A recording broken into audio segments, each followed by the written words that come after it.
เจริญพรสวัสดีสบายดีพ่อแม่พี่ๆกันทุกคน เจริญพรนี่ทิ้งนึงเนาะตอนนี้ลุงพี่เดินทางจากพงศลีเนาะพี่มาถึงที่อุดมใส่ละอุดมใส่ก็คือมาถึง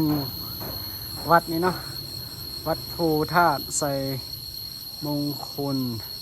รัตนมิ่งเมืองรัตนมิ่งเมืองเนาะ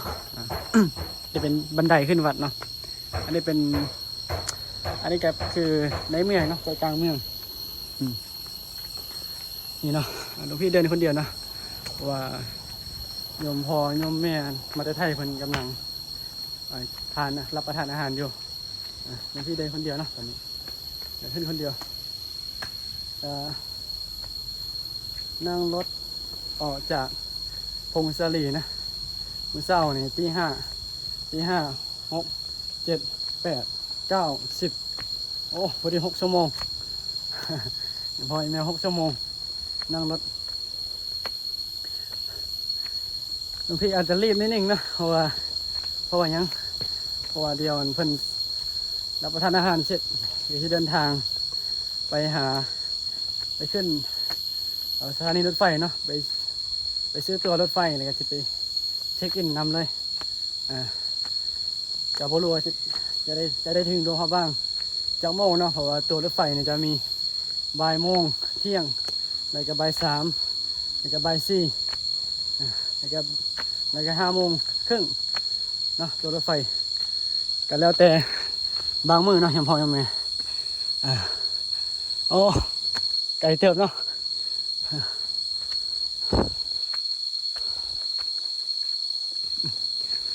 พี่ใช้เวลาคิดว่า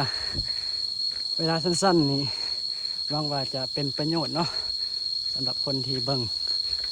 เพราะว่าบางที่เพิ่นก็สิไปป่าหลวงพี่ได้นี่ทางพี่อันเฮ็ดเวลาซ่าไหมคันเดินซ่าหลวงพี่เดินคนเดียวตอนนี้นะโอ้เดี๋ยวขอเบาลดเสียงลงนิดนึงเนาะเพราะว่ามันถึงวัดแล้วเป็นวัดป่าน่าจะเป็นวัดเจ้าคณะอำเภอนะวัดสวยบ่มีพระธาตุนี่เนาะวัดเจ้าคณะอำเภอเดี๋ยวจะพาขึ้นมาชมเจดีย์เนาะเพราะว่าบ่มีเวลาหลายสิพาชมแต่เจดีย์เพราะวัดไหนจะเป็นสไตล์วัดป่าเนาะพอไหม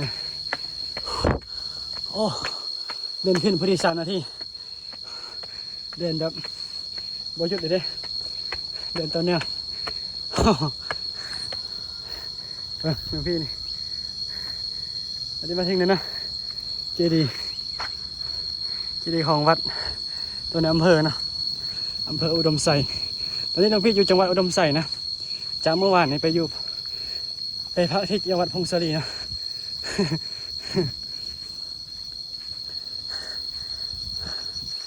ตอนนี้น้องพี่ก็จะพาไปเบิ่งเลยเจดีย์เลยนะมันก็จะเดินโค้งกลับเลยเจดีย์โอ้เพิ่นน่าจะรับประทานอาหารใกล้จะเสร็จแล้วเนาะนี่เนาะมีหอไอเฟลมีพระเจ้าเนาะลูก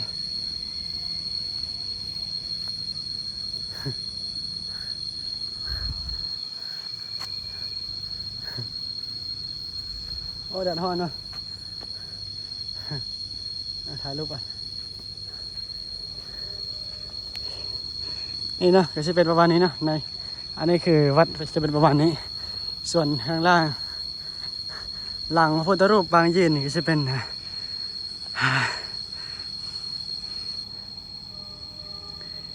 อุโบสถเนาะหลวงพี่เคยมาอยู่นะประมาณ2-3 ปีที่แล้ว4 ปีที่แล้ว นี่เนาะแล้วพี่จะได้เดินโค้งกลับเลย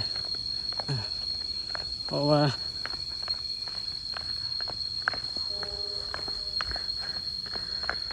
เวลามันมีสั้นเนาะในขณะที่คนอื่นกำลังสันข้าวรับประทานอาหารอยู่หลวงพี่เอาเวลานี้มาถ่ายคลิปเนาะพอหลวงพี่ทำภารกิจเสร็จแล้วเนาะก็คือในสันข้าวเสร็จนี่ก็จะเป็นวัดตัวในอำเภอเนาะอย่างพอไหมวัดตัวในอำเภอ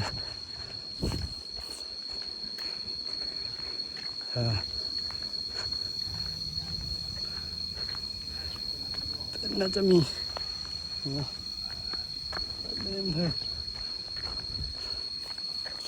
ข้างในเป็นอุโบสถพี่มีเวลาประมาณ5 นาทีเนาะก็สิขอพาเข้ามากราบพระนะ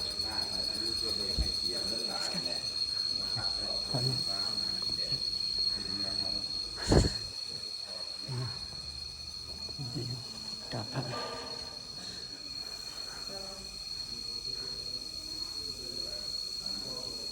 นี่นะยังพอยไหมตอนนี้หลวงพี่พามาเบิ่งข้างในอุโบสถมา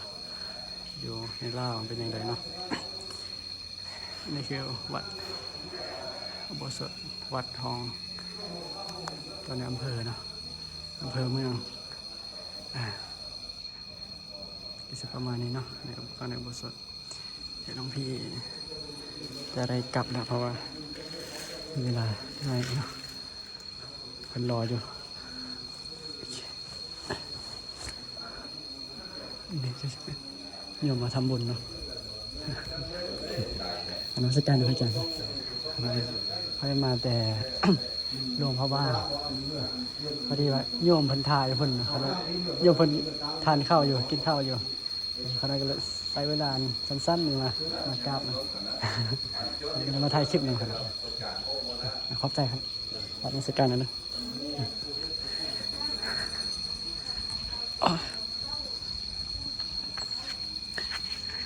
นี่นะทุกคน หลวงพี่ก็จะได้รีบเนาะได้รีบเอาย้ายเพิ่นจะล่อเนาะย้ายยมพ่อยมแม่เพิ่นน่าจะกินทานข้าวเสร็จแล้วเนาะหลวงพี่ก็ชี้คอจะได้เดินไวจังเลยเนาะวัดนั้นมันอยู่ทั้งผู้เนาะยมพ่อยมแม่ทั้งผาทั้งผู้เดินขึ้นมาประมาณ3 นาทีได้นะบันไดมันหลายร้อยขั้นเยอะมันพิจารณานี่นะวัดที่เป็นบริเวณวัดแล้วก็บรรยากาศก็สิประมาณนี้เนาะ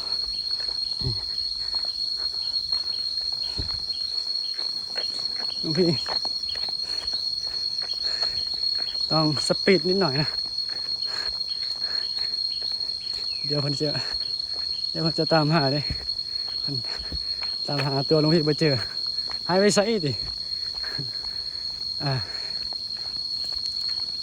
หลวงพี่เดินกลับเนาะหลังจากเข้าในอุโบสถไปกราบพระ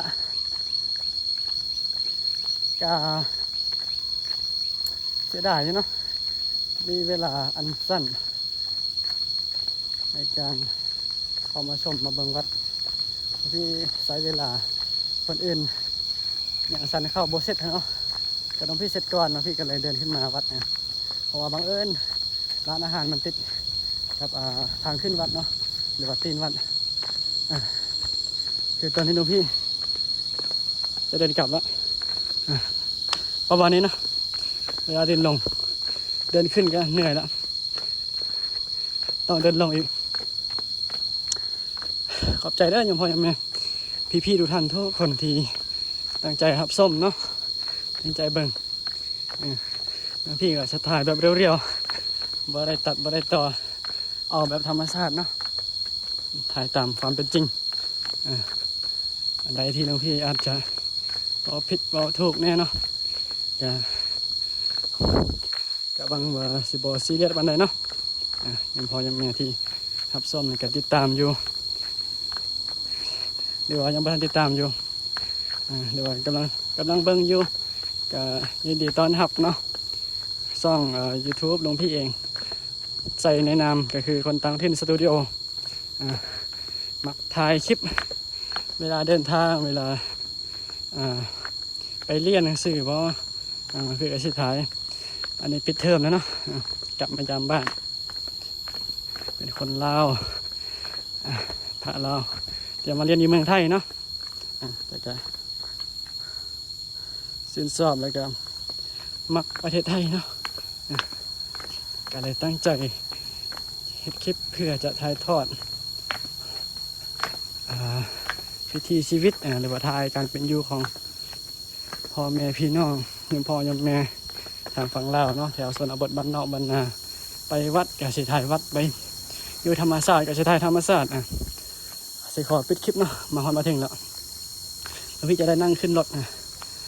เดินทางไปต่อไปซื้อตั๋วรถไฟแล้วก็จะเช็คอินประมาณบ่าย 2 บ่าย 3นั่งรถไฟใช้เวลาประมาณ2 ชั่วโมงถึงโนนพระบางก็สิขอปิดคลิป